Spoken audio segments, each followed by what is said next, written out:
first of all, I think the amateurs back in those days, and it was funny because I worked on a 14-kilogram satellite that we called nanosat, because at those days, 14 kilograms was ridiculously tiny.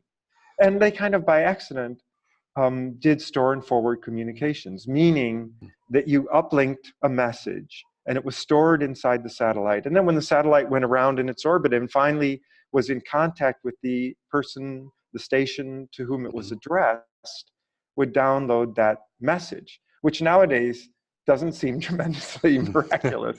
But nobody had done that before. When you look at how the space business operated through Gemini and all those, Mercury, Gemini, Apollo, they were either in contact with a ground station or they weren't. There was nothing like that of buffering. Buffering was a new idea that came from the digital world, and it was first demonstrated on those little tiny satellites. And, it became super useful because really we reach our satellite, like Brown's satellite, about 4% of the time. So 96% of the time, it's totally on its own out there. And then when we hear from it, we get all the data dumped down to us. I mean, we kind of nowadays consider that obvious. But, in the 1970s, that was not obvious. There was no email back then. Nobody was doing anything like that. There was nothing waiting for you in your inbox. So that was one thing. And I'd say the other thing that we kind of did was, I did a series for Defense Department of basically throwaway satellites that were targets and optical targets, not that people were shooting at them, but would do things that people with telescopes would look at. And those people with telescopes were both in space and on the ground. And that was a throwaway mission. It was purposely put in a low orbit, and after a month it was gone. But it was where they wanted it to be.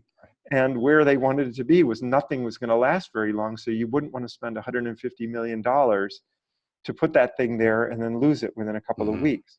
So we built 3 of those satellites for about $900,000, which is still a lot of money, but I mean, it was military and they had a million other things on their minds besides just, but it was a small project. We built it in, well, we're 6 of us. I was the program manager. You couldn't really tell. I mean, 6 people in a room.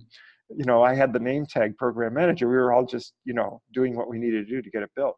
So I think that idea that every satellite does not have to last forever, and therefore that battered down the wall of, but it's not going to be reliable because it doesn't have multiple redundancies and space qualified components.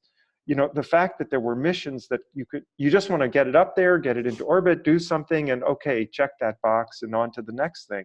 And rapidizing the product cycle, because when I came into space, the product cycle was 20 years, which was also to me rather ridiculous because already the product life cycle of the components in the satellites was a year and a half. So by the time you built the satellite, the parts that were designed into it could no longer be bought for 10 years. So you had to buy everything right away and put it on the shelf. I mean, it was totally out of sync with the world of modern technology. It was to me, an arcane technical niche all to itself. And being a little bit of an outsider, I just thought, this is crazy.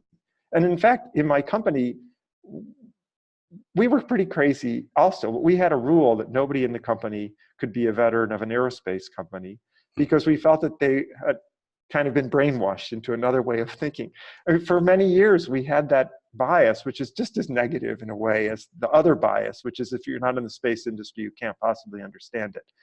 But it helped us. People came in from HP and from places like Apple and Microsoft, and people who were dealing with the product life cycle and the technology turnover of the digital and consumer world, which the aerospace industry for 20 years or 30 years had insulated itself from.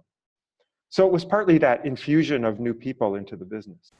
More engineers are not going to solve your problem. It's not a technical problem in that sense. It's a process problem. And the time to fix your processes was 20 months ago, and the second best time is today. This is Jason Canigan, the president of Cold Star Technologies and the host of this podcast, the Cold Star Project, which is all about identifying and solving process problems for space companies, because that's what we do.